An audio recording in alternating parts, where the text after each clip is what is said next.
우리는 모두는 평강을 원합니다. 우리가 거의 모든 나라에서 발견할 수 있는 것이 평강이 인사라는 것입니다. 안녕하세요, 행복하세요, 또 굿모닝, 하와이유, 이런 모든 일들이 다 평안하냐, 오늘 마음의 평강으로부터 오는 기쁨이 있느냐. 그래서 세상의 모든 나라의 인사는 이 이스라엘 언어인 이 샬롬, 평안, 평강입니다. 그리고 부모가 자녀를 향한 축복도 결론은 평강입니다. 세상과의 평강, 돈, 경제 문제와의 평강, 육체의 건강, 건강이라는 게 육체와의 평강이죠. 또 정신적인 만족, 정서적인 평강, 또 인간관계 사이의 갈등, 긴장이 아니라 관계 사이의 너무 즐거움, 기쁨, 고부관계, 그게 아니라 시어머니가 보고 싶고 며느리가 너무 고맙고 이렇게 하든 간에 만나면 다른 사람이 부러워할 만한 그런 인간관계의 평강, 그 행복 아니겠습니까? 결국 아이들이 시험을 치는데 공부하는 공부의 당위성에서 오는 기쁨, 또 열심히 노력한 결과를 받아볼 때 오는 감격, 이런 것들이 다 결국은 평강입니다. 인간의 모든 어떤 둘러싼 상황들과의 복된 관계가 결국 평강입니다.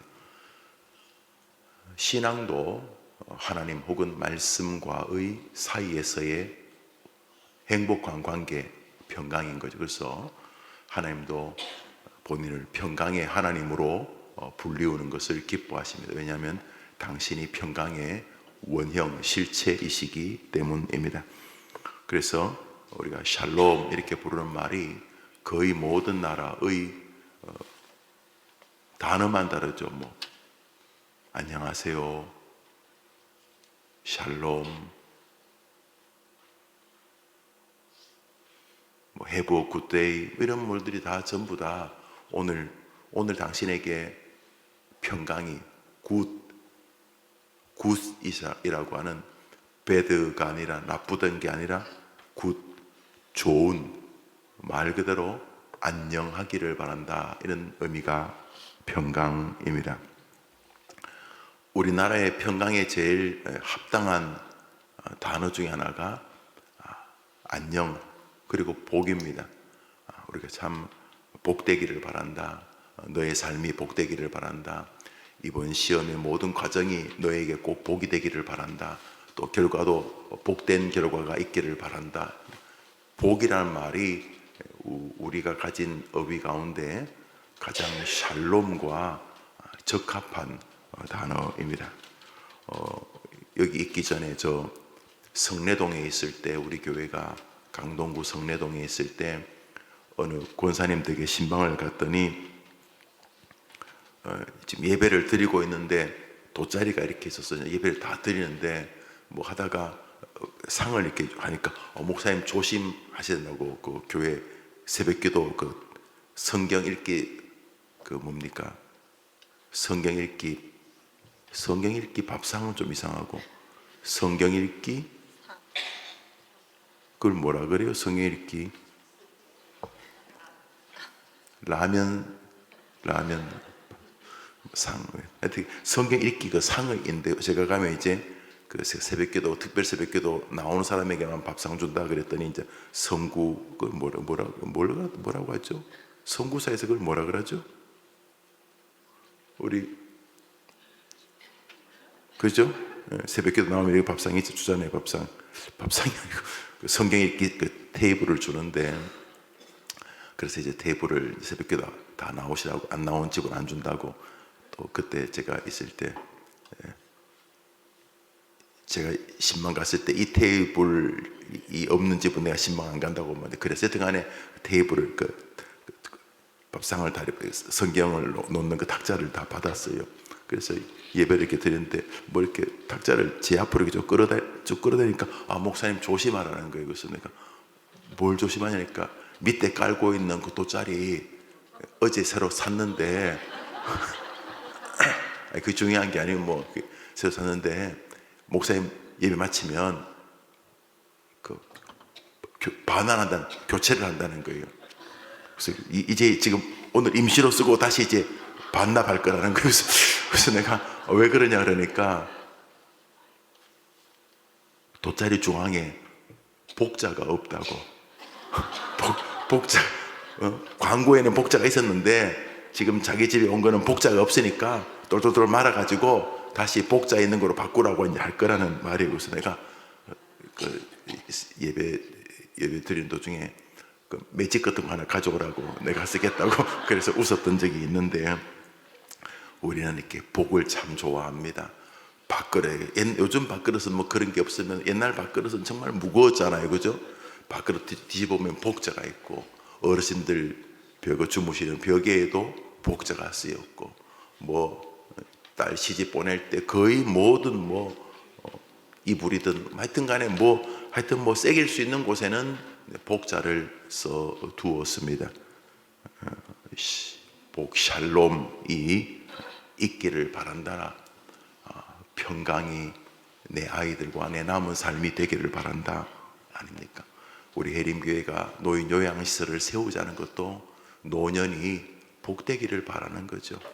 텔레비전에 보니까 극소수겠죠. 아주 극소수지만은 우리 여사님들, 우리 교인도 많이 계신데 요양보호사 우리 스님들이 이렇게 자꾸 할아버지 할머니들이 누워서 이렇게 정신을 또 말똥말똥한 분이 많으니까 이렇게 자꾸 뭘 요청을 하면 따뜻하게 대해줘도 좋겠지만 또 어쩌면 또 귀찮을 수도 있잖아요, 그죠? 그러면 안 되지만 그럴 수도 있죠, 그죠? 목사가 말하면 막 그렇게 동의해야지 나만 나쁜 사람 되면 안 되잖아요, 그죠? 그러면 안 되지만 그럴 수도 있을 수도 있지 않겠는가라고 우리가 생각할 수도 있잖아요, 그죠?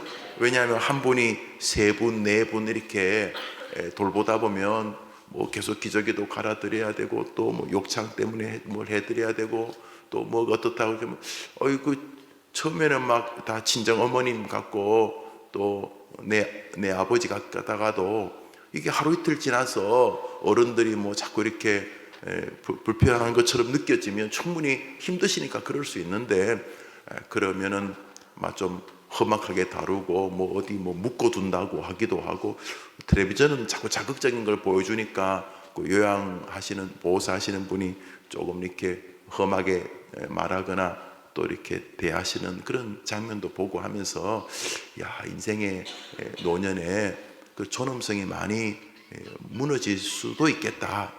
내 스스로 못 움직이는 것만 해도 힘이 드는데, 그래서 우리 해림교회는 다른 교회 내가 모르겠고 내가 대한민국 노인을 책임질 사람도 아니고, 우리 교회 노인들은 어릴 때부터 우리 교회 나왔다가 인생 노년에도 생판 알지도 못하는 여기가 어디냐 알지도 못하는 곳에 또 알지도 못하는 사람들하고 둘러 앉아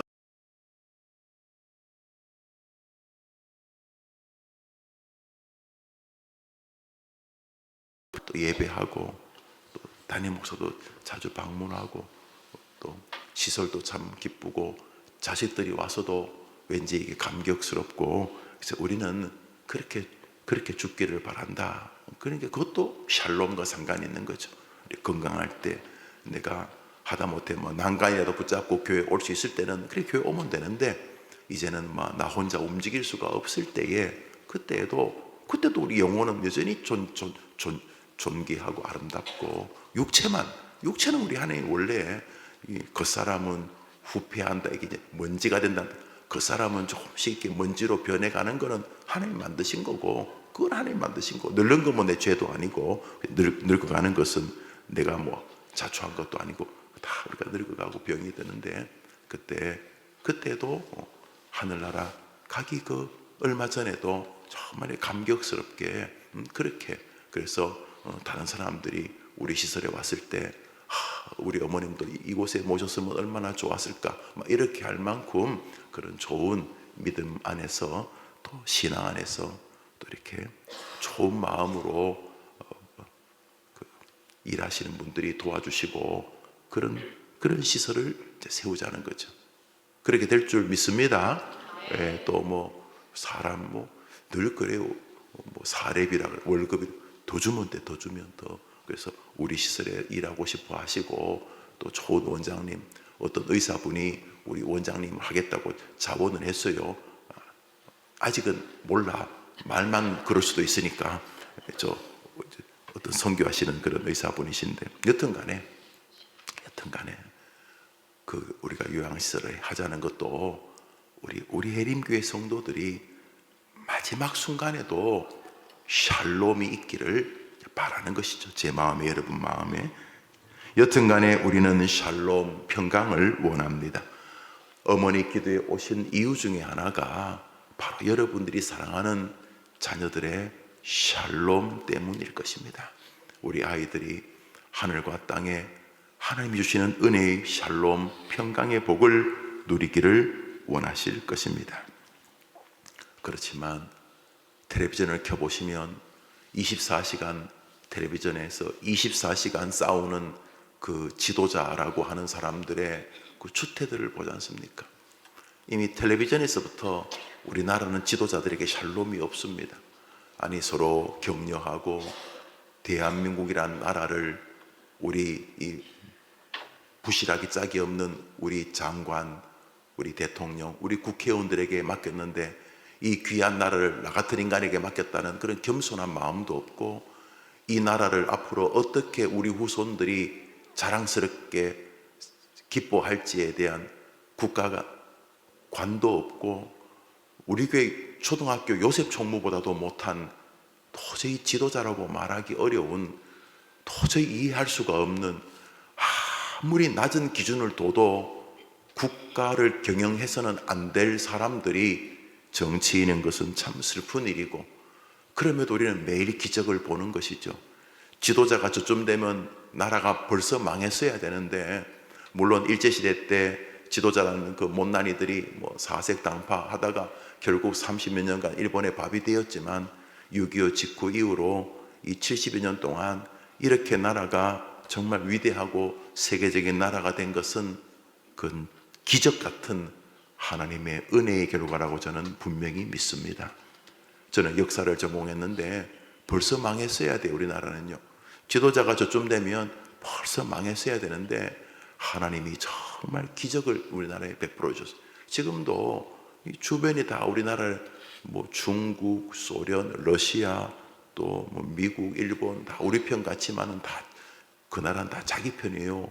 그들도 다 우리나라를 이용하려고 하는데, 참 기가 막힌 상황인데도 불구하고 정신을 못 차린 지도자들이 나라에 서 있다는 것이 너무 슬픈 일이고, 또 그런 지도자들을 뭐 고향이 같다고, 같은 학교를 나왔다, 뭐 이런 이유로 뽑는 국민들도 너무 기가 막히지만, 그럼에도 불구하고 아직까지 안 망하는 건 하나님이 이 나라를 아직도 불쌍히 여겨주시고 우리처럼 나라를 위해 기도하고 있는 그리스도인들이 있기 때문이라고 저는 그렇게 분명히 믿습니다. 이제 12월인데 우리 아이들이 정말 샬롬으로 복되고 행복한 하나님의 복을 받는 길을 오늘 본문에서 우리는 잠시 기도 제목으로 삼고자 합니다. 먼저 오늘 제목을 한번 읽어봅시다. 설교 제목 시작. 흔들리는 세상에서. 우리 아이들이 날마다 흔들립니다. 안 흔들리는 건 지구상에 존재하지 않아요. 못 느낄 뿐이지만 날마다 인간은 흔들립니다. 하루하루 늙어가는 것 자체가 벌써 흔들리는 거예요. 미세하게 손톱이 자라고, 미세하게 눈썹이 자라고, 미세하게 머리카락이 자라고 빠지고, 혈관이 미세하게 늙어가고, 미세하게 혈관에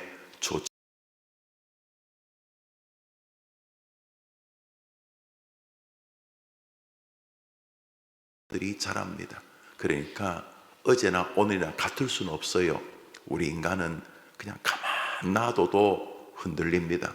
또 살면서 그냥 똑같이 아침에 출근했는데 저 집은 뭐 잘 됐다 그러고 이 집도 뭐 애가 뭐 좋은 일 있다 그러고 그냥 어제하고 똑같이 출근해서 오늘 내 자리에 앉았고 그 김대리도 그 자리에 앉았고 뭐 박 과장도 그 자리에 앉았고 그랬는데 어제 없던 마음에 기쁨, 서운함, 낙심, 침체, 열등감, 분함, 억울함, 외로움 이런 것들이 생겨요. 뭐 아무도 찝쩍거리지도 않았는데 가만 놔둬도 여러분이 그런 것처럼 여러분 아이들이 요동하는 세상에 서게 됩니다. 열심히 공부했는데 나보다 공부 덜한 것 같은데 내 친구가 더 좋은 성적이 나올 때 아이들이 흔들거립니다. 자기 딴에는 학교, 학원 열심히 한 것 같은데 선생님이 자기를 별로 인정해 주지 않는 것 같은 결과가 나올 때 요동칩니다. 공부가 살면서 제일 쉬운 걸 곧 느끼게 되죠. 애들이 이제 20대, 30대, 40대 공부할 때가 제일 좋았구나. 지금이야 공부가 제일 싫겠지만은 요동칩니다. 가장 사랑했던 사람들로부터의 상처, 배신 요동칩니다. 경제적인 문제, 정서적인 문제, 인간관계, 남녀의 문제, 사랑의 문제, 헤어짐의 문제 수많은 요동침이 아이들에게 옵니다. 고등학생이 막 뛰어내려 스스로 목숨을 끊어요. 중학교 애가 뭐 목숨을 스스로 끊어요. 아니야 시작도 안 했는데 부모 생각에는 아직 뭐 요이 땅도 아니고 아직 그냥 이제 뭐 옷 갈아입고 이제 뭐 달리려고 이제 뭐 운동화 신고 이제 아직 출발선에 서지도 않았는데 벌써 저기서 뭐 뛰어내리고 뭐 난리가 나요. 왜요? 요동한 거예요. 아이들이 흔들거린 거예요. 지진 난 것처럼 아이들의 정서와 정신이 막 흔들거린 거예요. 먼저 세상은 우리 아이들을 요동하게 흔든다는 것이죠. 내 안에 있는 죄가 요동의 중요한 축이 되고 우리를 괴롭히는 사단이 또 우리를 요동치게 합니다. 그래서 가만 놔둬도 아이들이 요동칩니다. 어떤 애는 그것을 밖으로 다 드러내고 어떤 애들은 그것을 밖으로 드러내지 않을 뿐이지만 요동칩니다. 어머님들처럼 인생이 요동칩니다. 요동치니까 늘 간극이 생깁니다. 사람이 딱 뿌리를 받고 있어야 되는데 요동치니까 흔들거립니다. 흔들거리니까 금이 가고 흔들거리니까 틈이 벌어지고 틈새 벌레들이 들어오고 박테리아가 들어오고 곰팡이가 피고 흔들거리니까 옆에 건물하고 부딪히고 이러면서 자꾸 요동치다 보니까 원래의 하나님이 만드신 목적에서 자꾸 벗어나게 됩니다. 심지어는 요동치다가 푹 꺾여서 마치 건물이 요동치다가 한 10층, 7층, 8층에서부터 막 모가지가 부러지는 것처럼 우리 아이들이 요동을 치게 되면 너무너무 힘겨운 인생을 살게 됩니다. 우리 아이들은 막 흔들려고 하는 것입니다. 그렇지만 어떤 건물은 지진이 나도 굳건히 서 있습니다. 자기 스스로도 보호하지만 그 주변의 기가 막힌 인생들까지 그 건물에 와서 목숨을 보호받습니다. 어떤 자녀는 흔들리는 세상에서 견고하게 서 있습니다. 견고하게 서 있을 뿐만 아니라 하나님의 백성답게 자기 주변의 가족들, 엄마, 아빠, 이웃, 동료들, 자식, 자기 친구들, 자기 자녀들, 성도들, 자기 주변에 있는 사람들까지 든든하게 지키는 아주 피난처 같은 든든한 견고한 그런 인생이 있습니다. 정서적으로도 말입니다. 요동치고 흔들릴 때 어떤 사람은 그 심령이 견고한, 그래서 하나님이 주시는 샬롬으로 평강으로 든든하게 서 있는 사람들이 있습니다. 없는 게 아니라 있습니다. 하나님 우리 아이에게 그런 평강의 복을 주시옵소서. 여러분 아니면 누가 그걸 기도합니까? 저도 아침마다 여러분의 아이들이 영아, 유치부, 아동부, 청소년부까지라면 영아, 유치, 아동, 고등학생까지 제가 애들 이름을 거의 다 압니다. 물론 뭐 애 얼굴하고 얼굴은 매치가 잘 안 됩니다. 또 애하고 애 부모도 잘 매치는 안 됩니다만 제 방에 있는 아이들 제 방 앞에 제 모양실 앞에 아이들 명단이 다 있지 않습니까? 그 천여 명의 아이들의 명단을 제가 거의 다 압니다. 제가 매주일마다 그 아이들 놓고 기도하니까 이렇게 영아부부터 우리 아이들을 위해 기도하는 이유가 뭡니까? 하나님 이 아이들에게 샬롬의 복을 주시옵소서 아닙니까? 목사도 기도합니다. 그러나 어찌 자기 엄마 아빠가 자기 자녀를 위해 기도하는 것보다 목사의 기도가 더 두껍다고 말할 수 있겠습니까? 저는 아니라고 생각합니다.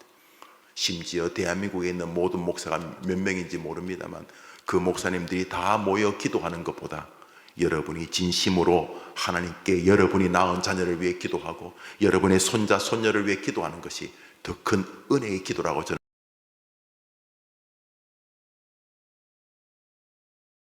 세상에서 요동치 않는 사람이 해달라고 기도하겠습니까? 오늘 하나님이 여러분의 기도를 들으시고 평강의 복을 여러분 딸과 아들에게 주시기를 주의 이름으로 축복합니다. 그러면 어떻게 하면 아이가 이 흔드는 세상에서 여러분들이 초등학교 때는 본 적도 없는 도색 잡지도 아니죠. 초등학교 때는 여러분이 생각지도 못했던 요즘 애들이 초등학교 중학생들이 생각하고 실천하려고 합니다. 어떤 면에서 요즘 애들이 더 힘들어요. 그때는 우리가 죄 짓는 방법을 잘 몰랐거든요. 뭐 기구에 남의 거 서리하고 뭐 이런 정도. 요즘은요 기가 막힌 일들을 너무 많이 합니다. 저만 해도요 선생님한테 덤빈다고요? 선생님에 덤벼요? 아니 뭐 덤비는 건 뭐 말도 안 되고 저희 또래는요 학교에서 맞으면요 집에 아이들하고 가면서 서로 입단속 시킵니다. 너 우리 엄마한테 이러면 죽어. 옆에도 너도 이러면 죽어. 왜냐하면 학교에서 선생님에게 맞았다 그러면 그건 일절이고 집에 가서 더 터지기 때문에 아무렇지도 않은 척하고 그랬어요. 그리고 뭐 선생님한테 맞으면 그 다음날 부모님이 찾아와서 너무너무 죄송하다고 때린 선생님한테 막 용서를 구하고 막 우리 그랬기 때문에 우리 뭐 선생님에게 맞는 것은 뭐 그건 이상한 게 아니고 혹시 실수로 그 학교에서 얻어 터진 거를 친구가 또 이렇게 부모님에게 이야기해서 그게 더 많이 아팠기 때문에 더 많이 맞았기 때문에 그렇게 못했지. 요즘은 선생님들 애들 안 때립니다. 웃긴 얘기 해줄까요? 거의 모든 학교에 전담 변호사님이 있습니다. 하도 고소를 하니까 심지어는 저것들끼리 싸웠는데 담임선생님을 고발하고 뭐 기가 막힌 일이 한두 가지가 아닙니다. 중학교 아이들 자는데 깨운다고요? 어이구, 그냥 편하게 주무시라고 해야 됩니다. 우리 시대가 이런 시대니까 이런 시대에 여러분들이 지키던 어른을 공경하고 스승을 공경하고 반대로 어른을 함부로 대하고 스승을 함부로 대하는 그래서 거기서부터 오는 하나님이 기뻐하시지 않는 자기들은 그 자랑스러워할지 모르고 뭐 대단한 척할지 모르지만 여러분들은 해보지 않은 죄들을 요즘 애들은 주변 애들이 다 지으니까 훨씬 더 죄에 많이 노출되어 있는 거죠. 여러분보다 요즘 애들이 하나님이 복 주실 만한 일을 하기가 더 어려워요. 옛날에는 하지 않은 짓들도 전형덕스럽게 하는 시절이니까 어떤 면에서 요즘 애들이 예수님 믿는 게 더 어려울 수도 있어요. 그러나 하나님은 변하지 않으셨기에 하나님이 엄마들이 간절히 기도하면 오늘 말씀 그대로 아무리 흔드는 세상에서도 흔들리지 않은 견고한 삶, 평강의 삶을 살게 될 줄 믿습니다. 그러면 어떻게 할 수 있느냐? 우리 오늘 본문을 읽습니다. 읽읍시다. 시작. 주께서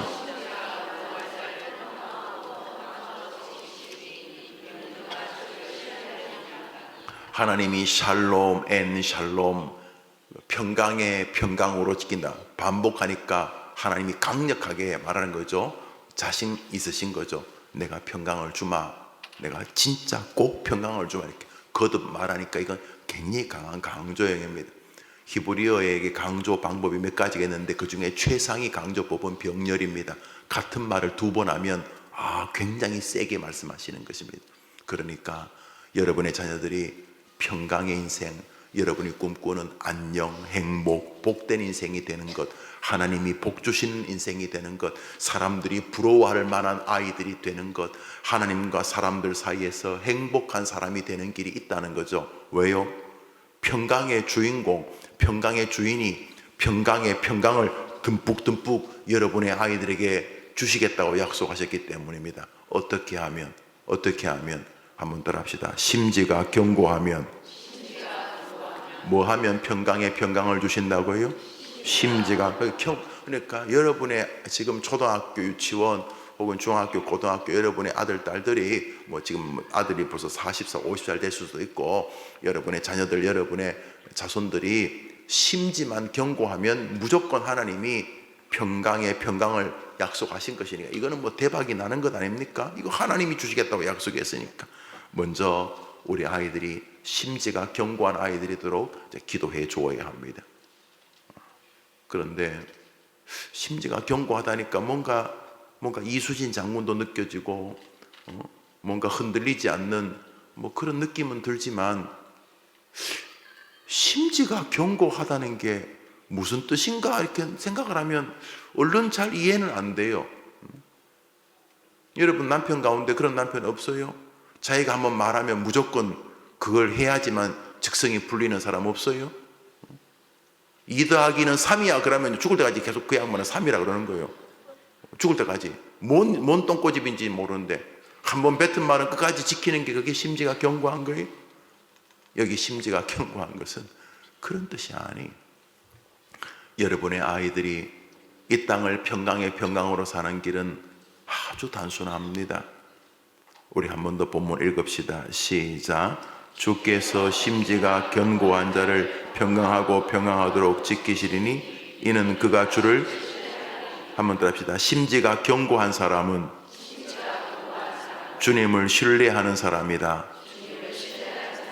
과거 성경은 의지하는 사람이다 이렇게 말하는데 뭐 신뢰나 의지나 똑같죠. 하나님이 여러분이 기도하는 자녀가 심지가 견고하다고 인정하기만 하면 하나님은 그 아이에게 평강과 평강을 주겠다 약속했으니까 하나님이 계약을 위반할 가능성은 없겠죠. 그죠? 그죠? 아줌마들 그죠? 네, 그렇죠. 하나님이 거짓말을 하는 건 하나님답지 않으니까 그럴 리가 없죠. 그러니까 뭐만 하면 돼요? 여러분이나 여러분 자녀가 뭐만 하면 돼요? 심지만 견고하면 돼요. 할렐루야. 근데 하나님 보실 때에 어떤 사람을 심지가 견고하다고 인정한다는 거죠? 주님을 신뢰하는 사람. 평소에 뭐 예배당에서 주님 신뢰하는 건 크게 어려워 보이지 않아요. 그러니까 뭐 사도신경으로 주님을 고백하기도 하고, 주님 가르친 기도로 자신을 고백하기도 하고, 주님을 신뢰하니까 찬송도 부르고, 주님을 신뢰하니까 기도하다가 또 눈물도 흘리고, 주님을 신뢰하니까 설교도 듣고 아멘도 하고 그러잖아요. 그러나 문제는 교회 밖을 나갈 때에 또 주님을 신뢰하는가 하는 것입니다. 하나님이 주님을 신뢰함이니다가 현재형입니다. 그러니까 하나님이 이렇게 그럴 리 없지만 하나님이 이렇게 뭐 하시다가 여러분의 딸을 돌아보면 그때도 그 아이가 하나님을 신뢰하고 있다면 이런 뜻입니다. 좋을 때도 하나님이 이렇게 오늘 참 하나님 복 주시네 너무 감사하다. 좋은 일이 있을 때도 그 출처가 하늘로부터 왔다고 믿어요. 분명히.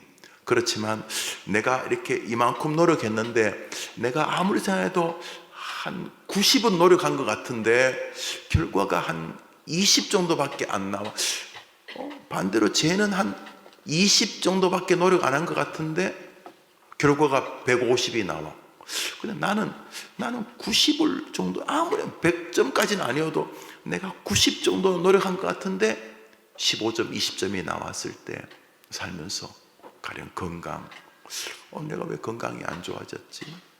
또는 경제적인 문제, 혹은 시험의 결과, 혹은 가정의 형편, 또는 뭔가 좀 안타까운 일, 또 억울한 일, 혹은 이건 분명히 내가 벌 받을 만해, 내가 잘못했어, 이거는 분명히 이건 내 죄의 결과, 이건 확실해, 이건 내가 잘못했기 때문에 벌어진 일이야.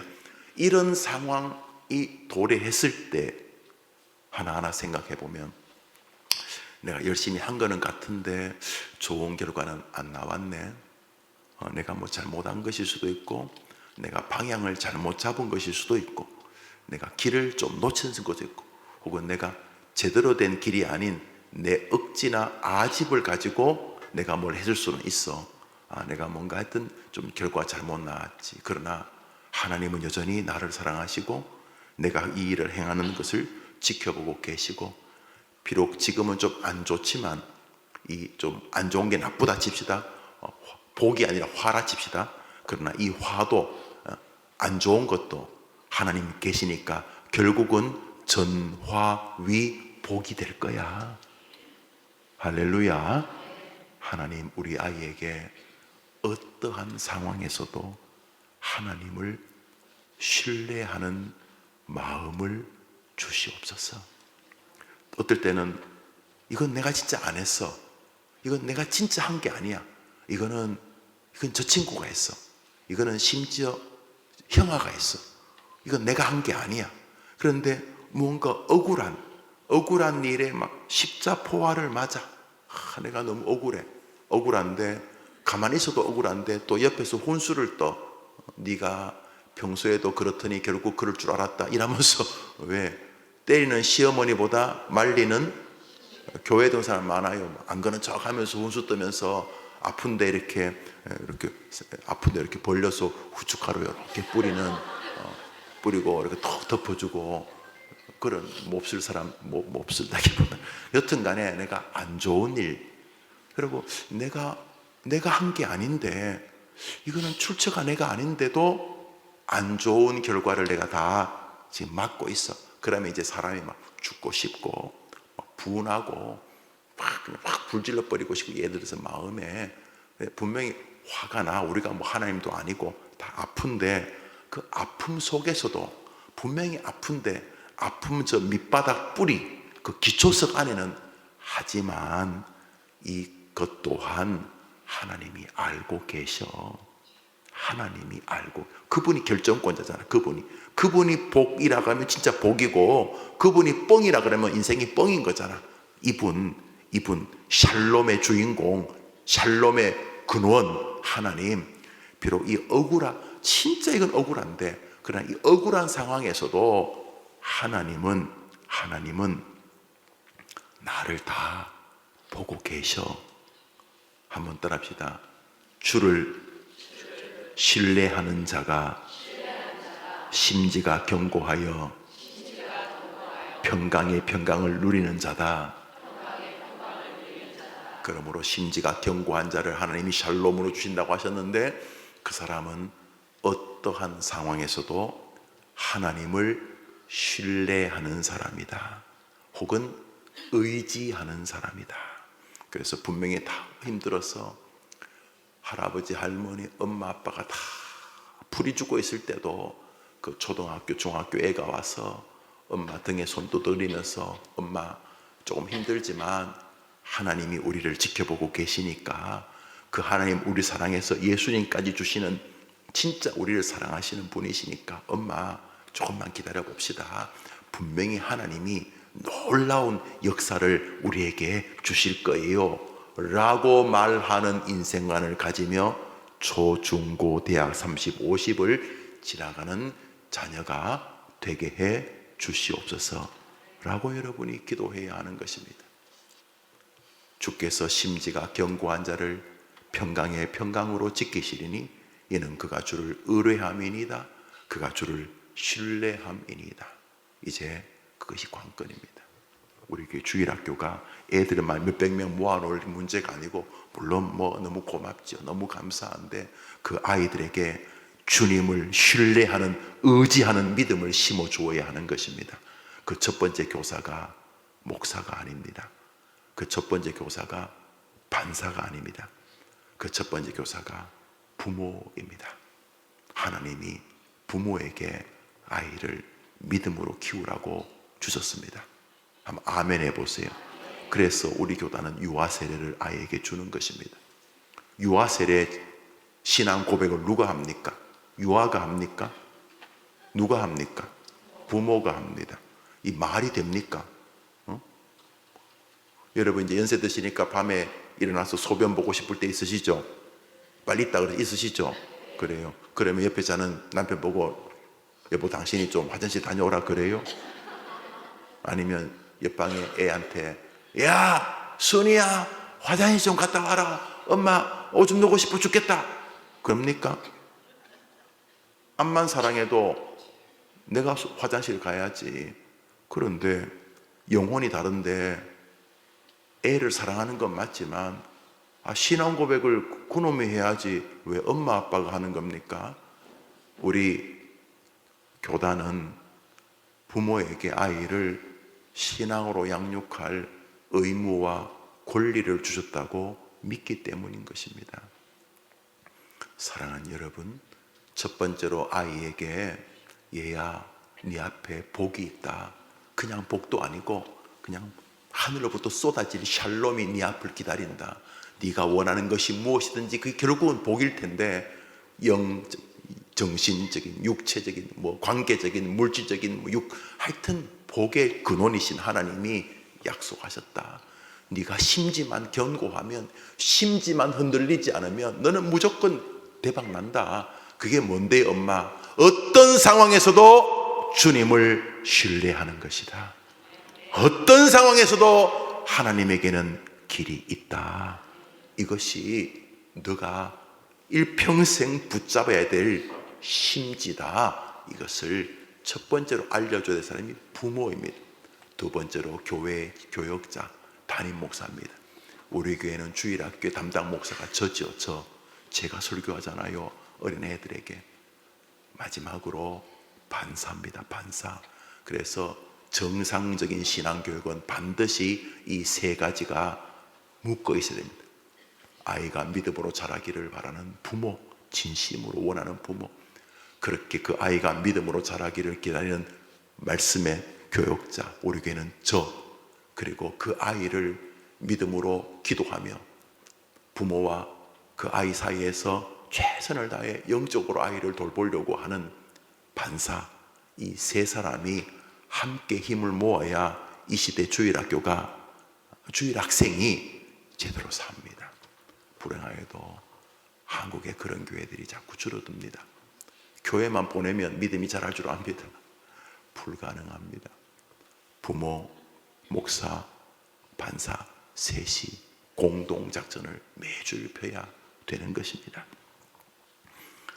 어떤 상황에서도 주님을 신뢰하는 자를 하나님은 샬롬으로 지키시는 줄 믿으시고, 오늘 다시 여러분의 자녀가 어떠한 상황에서도 하나님 없어, 하나님 가지고 안 돼, 교회 다녀봐야 별 볼일 없어, 그런 것이 아니라 기쁠 때도 엄마 정말 하나님 나 도와주셔서 너무 감사해, 엄마 날 위해 기도해서 너무 고마워요, 그러고 힘든 상황에서도 부모가 한숨 짓고 눈물 흘릴 때도 엄마 힘내세요, 주님이 계시잖아요. 전화위 복이 있어요. 다니엘 보세요, 다윗 보세요, 바울 보세요, 요셉 보세요. 어려움이 있었잖아요. 그래도 하나님이 도우셨잖아요. 저도 마찬가지. 저는 도리어 기대가 돼요. 개봉박두 이러면서 끝까지 언제나 주님을 신뢰하고 주님을 의지하는 심지가 견고한 자녀가 되게 하여 주옵소서. 여러분, 또 말합니다. 지구상에서 그 아이를, 조금 뒤에 화면에 나와 이름 있을 그 아이를 그렇게 기도하는 사람은 여러분밖에 없어요. 저도 노력합니다. 제가 여러분 애들만 붙잡고 기도하겠어요? 지금도 예배 마치면 또 신방 어디 가서 또 하고, 오후에도 또 무슨 모임이 있다던데. 여러분, 엄마의 기도는 값을 따질 수 있는 기도가 아닙니다. 엄마의 기도, 성경 보십시오. 아들이 죽었는데 그 관을 메고 가는 엄마의 눈물을 보고 예수님이 그 관을 멈추고 그 애를, 그 청년을 살려주셨어요. 그 엄마의 기도가 힘이 셉니다. 그러니까 여러분, 기도하셔야 돼요. 걱정하지 말고. 기도하고 걱정하고 또 비슷하니까, 또 기도를 빙자한 걱정하잖아요. 아이고 주여 저놈의 새끼, 아이고 주여 지금 누굴 욕하는 거예요? 아이고 주여 어떡하노, 이거 주여 아이고 이제 끝났다 주여. 이게 뭐, 그게 뭔 기도예요? 그건 뭐 그냥 교회 와서 그냥 신세 한탄하는 거지 뭐. 주여, 끝나 보이지만 끝나지 않은 줄 믿습니다. 이게 기도 아닙니까? 하나님, 우리 아이가 주님을 신뢰하는 믿음을 어릴수록 좋은데, 어릴수록 중학생보다는 초등, 유치원 어릴수록 좋은데 애가 주님을 신뢰하는, 그리고 신뢰하면서 기다리는 묘한 그 기대, 막 이렇게 밥이 막 배별 소리가 막 요즘 그 밥솥이 이렇게 압력밥솥이 뭐 파르르 뭐 이제 밥 되는 소리가 들리는 것처럼, 아직 밥은 아니지만 막 이게 개봉박두 뭐 고난이 왔을 때 남들은 못 듣는 그 밥이 다 돼가기 한 3분 5분 전에 그 막 김 빠지는 소리 막 파르르 그 도는 소리가 아이가 들었어. 남들은 모르지만 고난의 시기에도 주님을 신뢰하는 아이들이 되게 해 주옵소서. 여러분 아니면 기도할 사람 없어요? 그런 면에서 어머니 기도에는 내가 볼 때 지구상에서 최고의 예배라고 생각합니다. 여기 정직한 사람들이 모였으니 자기 자식을 놓고 기도할 때도 뭐 거짓말 하겠습니까? 그러면 주님을 신뢰한다는 것은 어떤 것인가? 잠언서 3장 5절을 읽습니다. 읽읍시다. 시작. 너는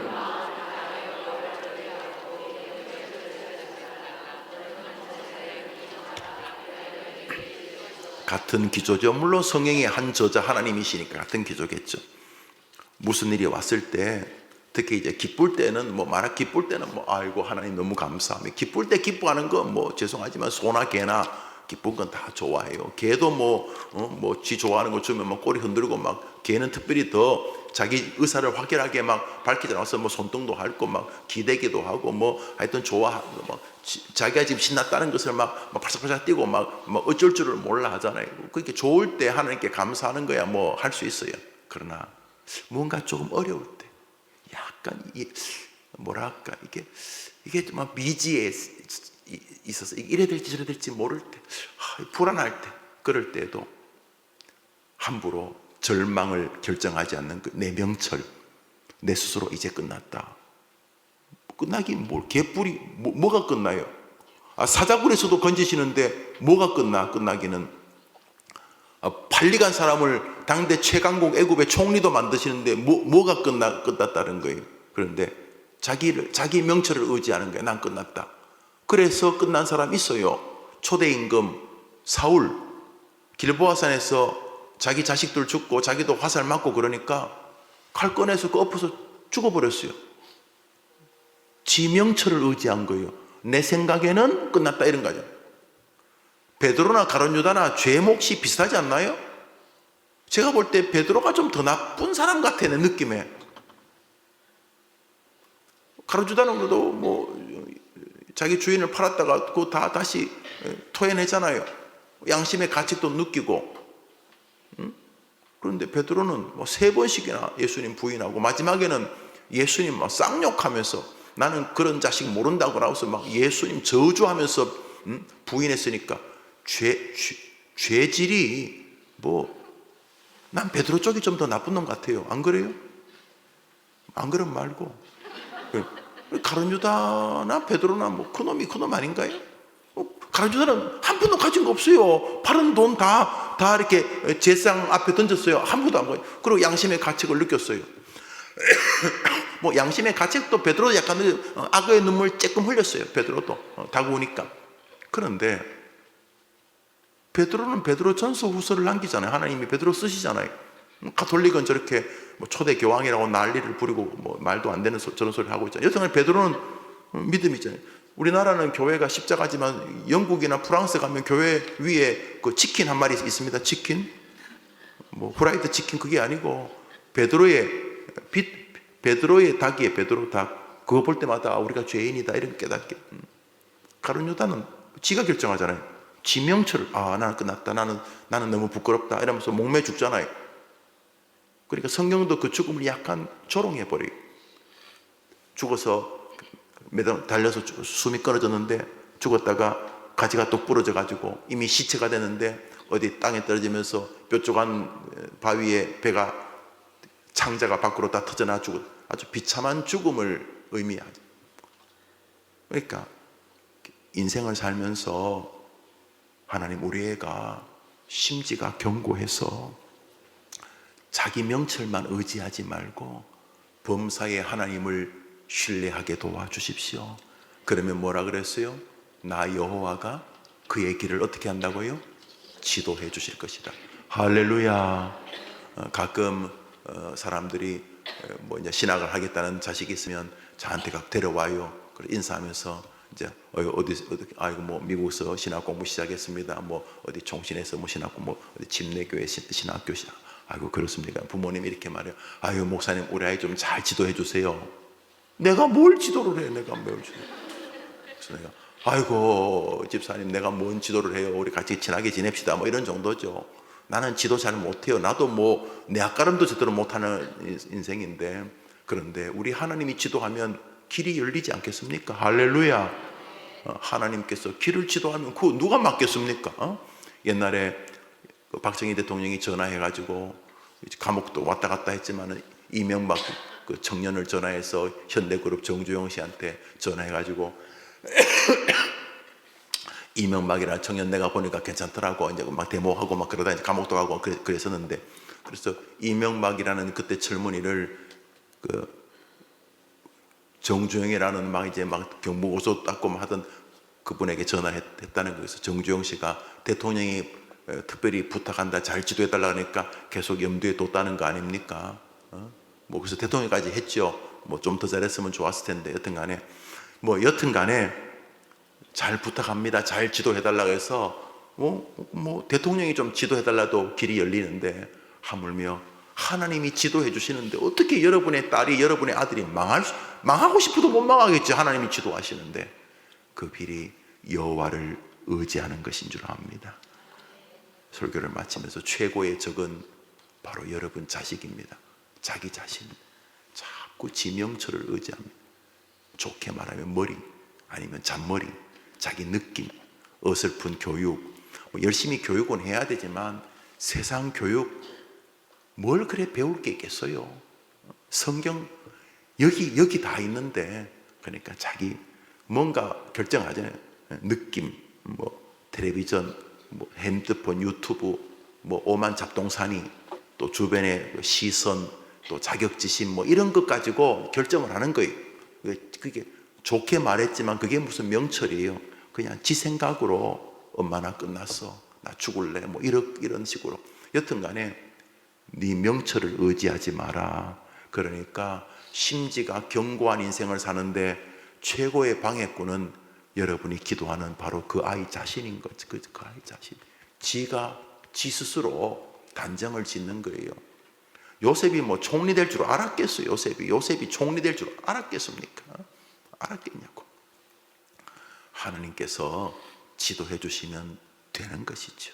말씀을 맺으면서 하나님께서 제게 맡기신 제 자녀들에게 샬롬의 복을 주시기를 간절히 원합니다.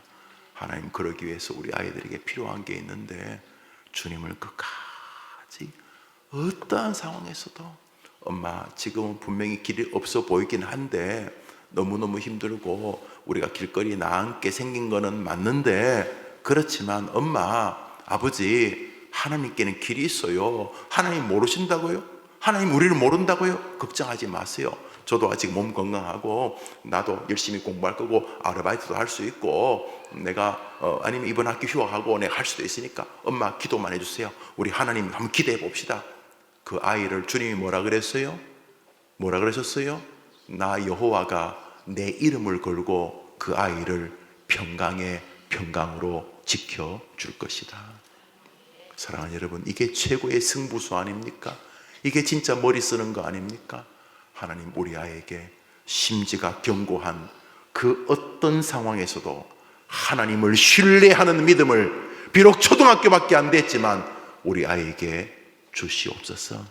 아이 마음에 이 마음이 들어가면 위대한 신앙인이, 위대한 사회인이, 위대한 교육자가 되어 있을 줄 믿습니다. 우리 같이 기도 제목을 같이 먼저 나눕시다. 첫 번째 기도 제목 읽읍시다. 시작. 입만 열면 엄마 하나님께 길이 있어. 엄마 하나님께 길이 있어. 엄마 하나님께 길이 있어. 입만 열면 하나님께 길이 있다고 말하는 우리 아이들이 되게 해 주옵소서. 이거 기도하셔야 됩니다. 공부 잘하고도 막 뛰어내리잖아요. 일명 스카이를 나왔는데도 막 뛰어내려 스스로 목숨 끊고 그러잖아요. 그게 행복 아니잖아요. 그러니까 일부러 공부 못할 필요 없는데, 아들아, 딸아, 공부 못해도 괜찮다. 네가 하나님께 복만 받으면 된다. 하나님께 복만 받으면 된다. 그러면 그 아이가 하나님을 의지하며, 우리 요셉 총무의 교육인데, 요셉 총무는 공부하란 말을 한마디도 안 하는 과정입니다. 대부분 애들 공부해요. 왜냐하면 하나님을 신뢰하는 것 중에 하나가 시간의 주인을 하나님으로 인정하는 것이거든요. 내 시간을 어떻게 대하는 것이 하나님을 신뢰하는 것인가. 그래서 지금 내가 할 수 있는 게 목사님을 말씀 전하고 전도하고 설교하고 신방하는 게, 하나님이 목사님에게 주신 시간을 목사님이 하나님을 인정하는 것으로 보여드리는 것이라면, 너희들에게는 하나님을 인정하는 시간 사용이 뭐겠니? 대부분 아이들이 공부를 의미 있게 합니다. 우리 하나님 위해서 공부하자, 이렇게 되는 거죠. 뭐 공부하자는 말은 안 하지만, 요새 정부 애들이 대부분 성적 올라요. 모든 부모들이 저한테 그렇게 말했으니까. 여러분, 아이들이 어떠한 상황에서도 하나님의 전능함을 신뢰하는 아이가 되게 해달라고 기도하시기를 바랍니다. 두 번째 기도 제목입니다. 시작. 삶을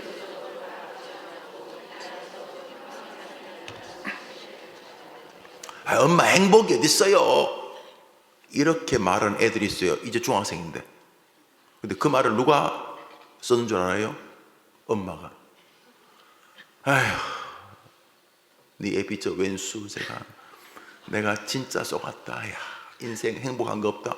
노상 요 땅으로 말하니까 애도 이 땅에는 행복이 없는 줄 알고 그냥 대충 사는 줄 알아. 그냥 돈 좀 전세 살고, 좀 있으면 집 살고, 이리저리 그러다가 늙고, 그냥 좀 돈 좀 모아지면 여행 다니고, 그러다 그냥 또 자기도 새끼 낳고 죽고, 이래. 인생을 냉소적으로 보는 것은 부모의 탓과 심각한 상관이 있습니다. 한번 따라합시다. 복 있는 사람은 여호와의 율법을 즐거워하여 그 율법을 죄하로 묵상하는도다.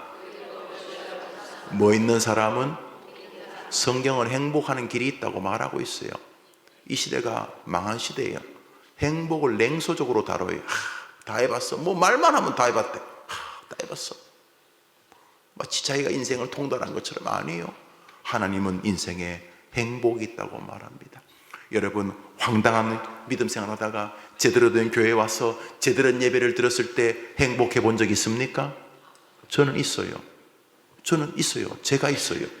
혹시 여러분 이렇게 아무 이렇게 기대 없이 왔다가 예배 시간에 설교를 하는데 모든 회중은 다 디비 자는데 내게만 눈물 나는 감격의 은혜로 말씀 속에서 주님 만나본 경험 있습니까? 그때 행복하지 않던가요? 행복이 있습니다, 여러분. 막 돈을 많이 버는 것도 행복하지만 뭔지 모를 안타까운 사람 때문에 없는 돈이지만 내 것을 나누어 줬는데 말할 수 없는 행복을 경험해 본 적이 있습니까? 있죠?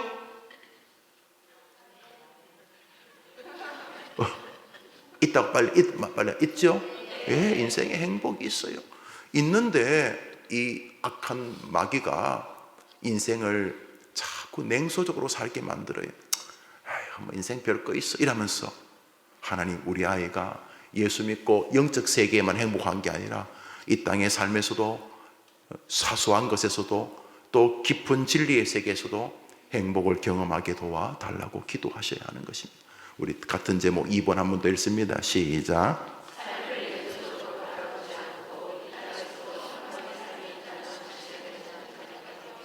세 번째 기도 제목입니다. 읽습니다. 시작.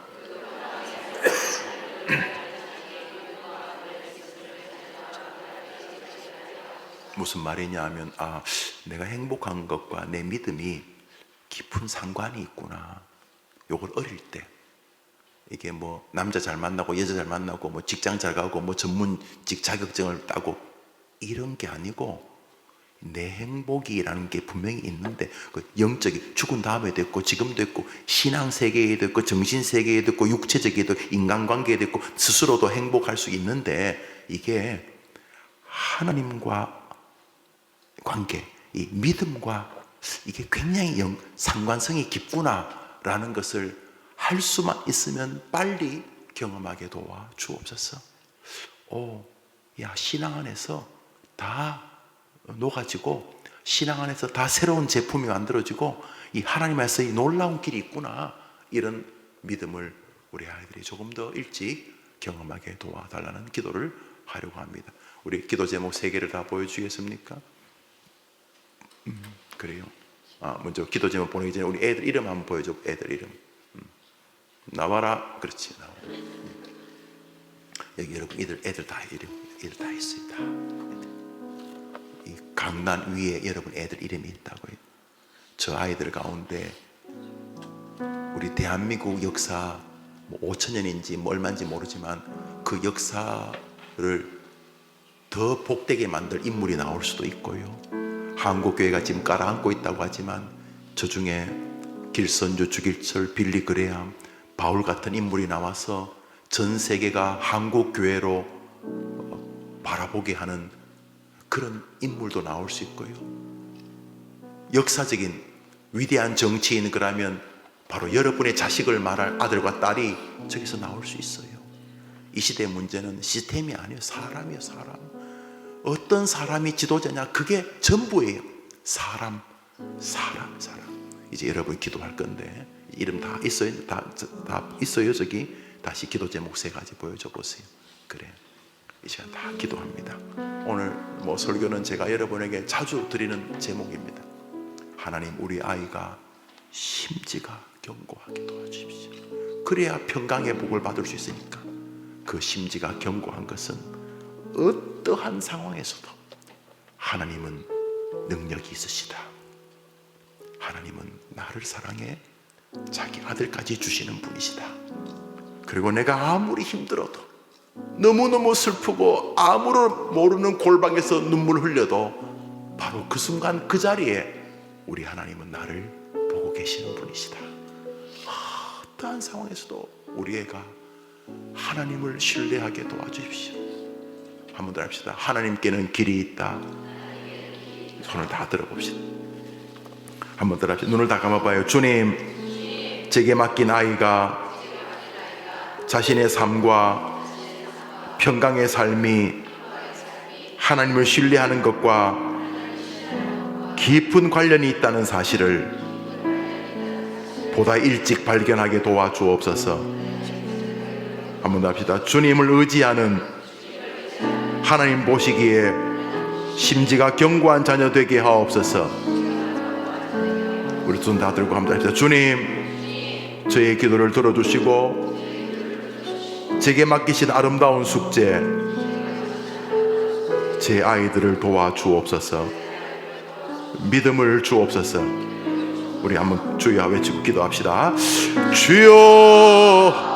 하나님 아버지, 엄마들이 거짓 가식 다 버리고 정직하게 저의 아이들을 도와달라고 기도합니다. 저 어머니들의 손을 잡아주시고 저 기도의 마음을 품어주시기를 원합니다. 주님을 의지하는 믿음의 자녀가 되게 하시고 믿음의 심지가 견고한 자녀가 되게 하시고 삶을 냉소적으로 바라보지 않고 이 땅에서도 평강의 삶이 있다는, 행복한 길이 있다는 확신을 가진 자녀가 되게 하시고 그 평강의 삶은 하나님을 의뢰하는 자기의 믿음과 상관이 있다는 사실을 남들보다 훨씬 더 일찍 경험하여 믿음의 자녀가 되게 해 주시기를 원합니다. 만남의 복을 아이에게 주옵소서. 자녀들과 손주들까지 평강의 하늘을 얻게 하시고 상기, 재민이, 혜율이 예수님 만나고 교회에 나올 수 있게 도와주옵소서. 기도하는 모든 성도들의 기도에 은혜를 주시기를 원합니다. 하나님 아버지, 하나님만이 길인데 하나님 안에만 해결이 있는데 하나님 바라보고 하나님 의존하고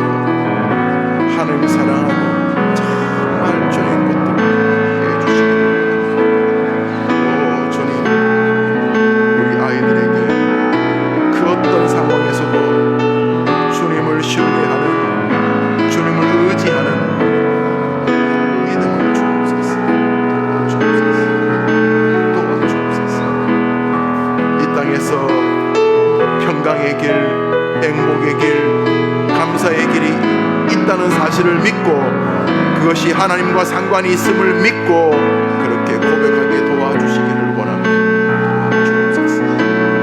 오 주님, 도와주옵소서.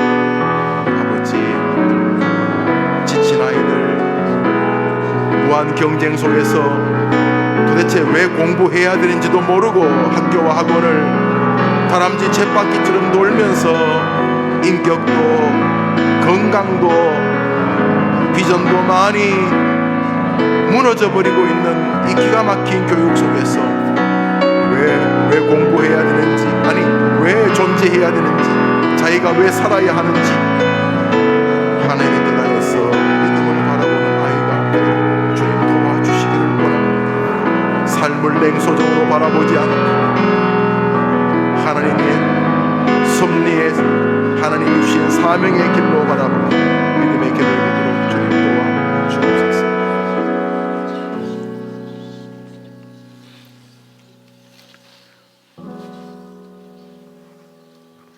이제 이 기도 제목을 중심에 두고 우리 몇 가지 더 기도하려 합니다.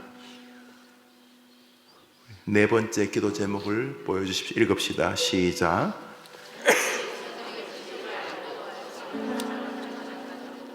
문제를 해결하기 위해서 옛날에는 그 문제를 잘 아는 전문가를 찾아갔거나 선생님에게 도움을 구했습니다.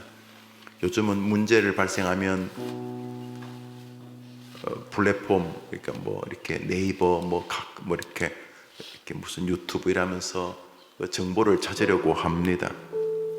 과연 거기 답이 있을까, 인생에?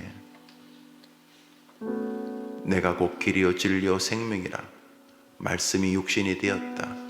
모든 말씀은 우리를 하나님의 의로운 길과 생명의 길로 이끄신다. 성경. 우리 아이들이 이렇게 어려운 일이 뭘 문제만 있으면 핸드폰 뒤적거리면서 인터넷 연결해서 그런 플랫폼 기업에 접속해서 무슨 문제를 답을 알아보려고 하는 것처럼 우리 애들이 문제만 발생하면 성경에서, 설교와 말씀에서 자신의 문제를 발견하는 아이가 되게 해달라는 것, 이게 하나님을 신뢰하는 모습을 보이는 아주 왔다의 증거입니다.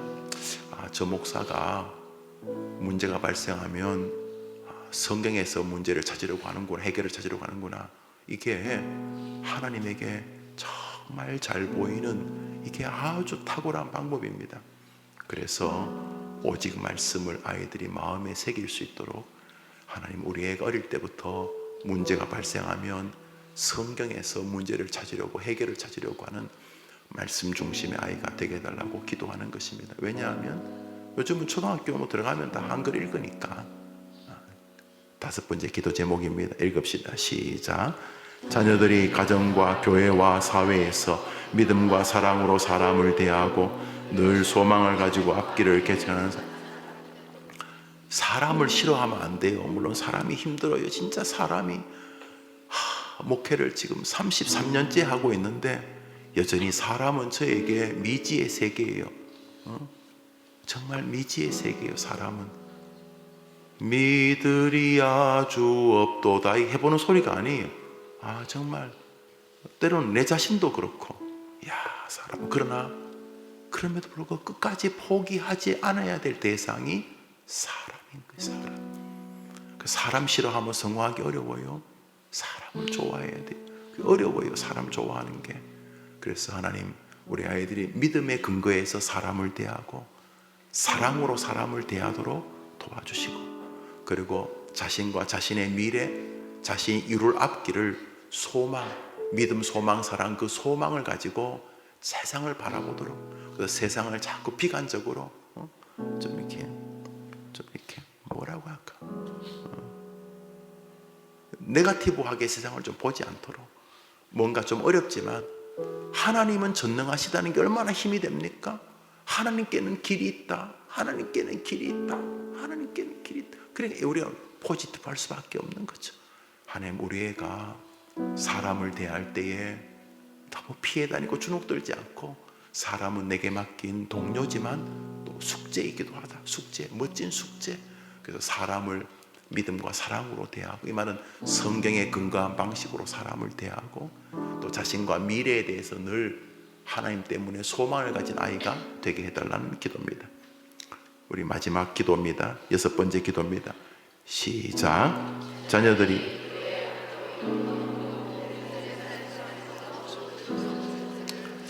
사실요, 이 누구를 만나느냐에 따라 색이 완전히 달라집니다.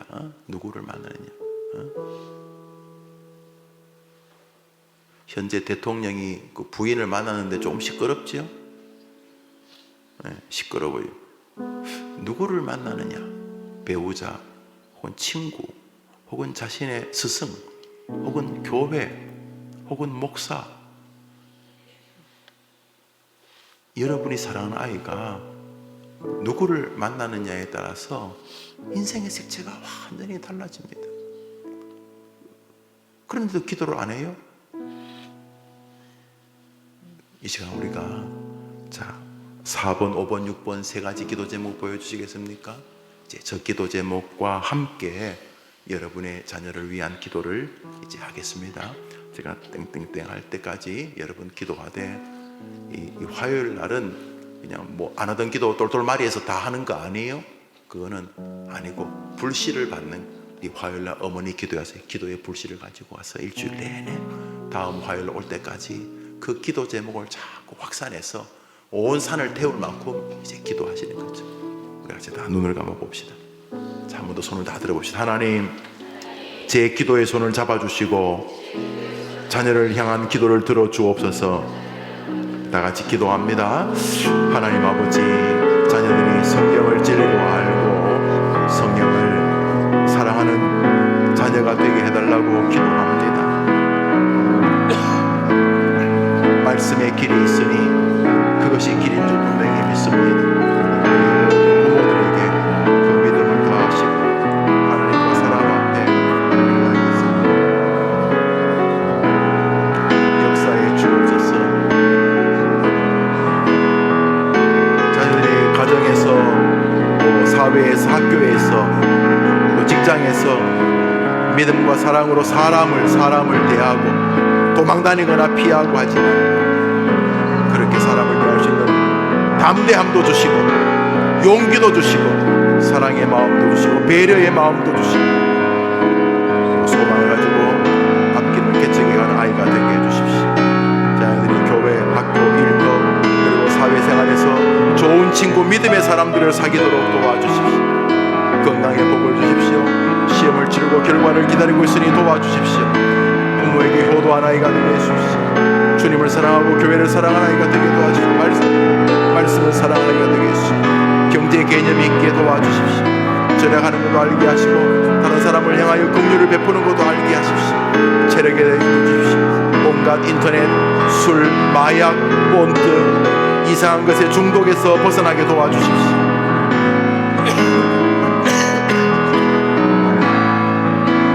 사람들을 사랑하지만 홀로의 시간도 귀하게 가지고 스스로 기도하고 스스로 묵상하는 것도 훈련되게 도와주십시오.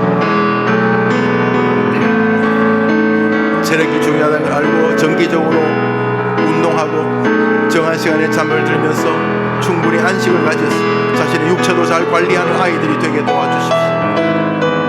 자신 있는 그곳에서 하나님을, 예수님을 힘있게 자랑할 수 있는 예수 전도자, 예수님을 자랑하는 우리 아이들, 교회를 자랑하는 우리 아이들이 되게 해 주십시오. 분명한 꿈과 자신이 가진 달란트를 발견하고 자신이 잘할 수 있는 것을 발전시키는 아이가 되게 도와주시고 다른 사람이 잘하는 것은 기꺼이 격려해주고 칭찬해주고 축복해주는 아이가 되게 해 주십시오. 5달란트, 2달란트 맡은 자처럼 자기의 맡은 달란트를 가지고 충성을 다하는 아이가 되게 도와주십시오. 특별히 해림교회를 다니면서 믿음이 자라고 신앙이 자라고 교리가 정리되게 해주시기 바랍니다. 이 아침에 나와 기도하는 모든 어머니들의 기도를 들으시고 그 아이들에게 하늘과 땅의 복을 주옵소서. 아버지 아시지요? 눈물 흘리고 기도합니다.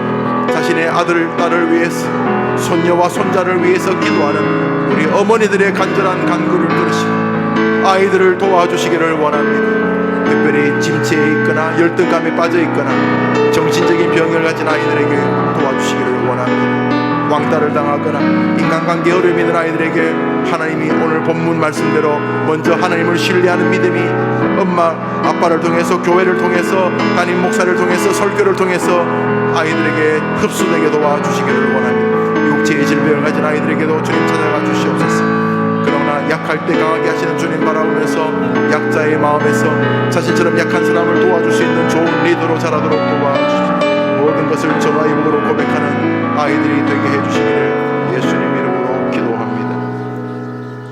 자비로우신 주님, 어머니 기도회로 모여 간절하게 기도하는 저 어머니들의 기도에 자녀들을 향한 간구의 정직함을 보시고 정직하게 기도하는 저 어머니들의 기도에 하나님이 은혜 내려 주실 줄 믿습니다.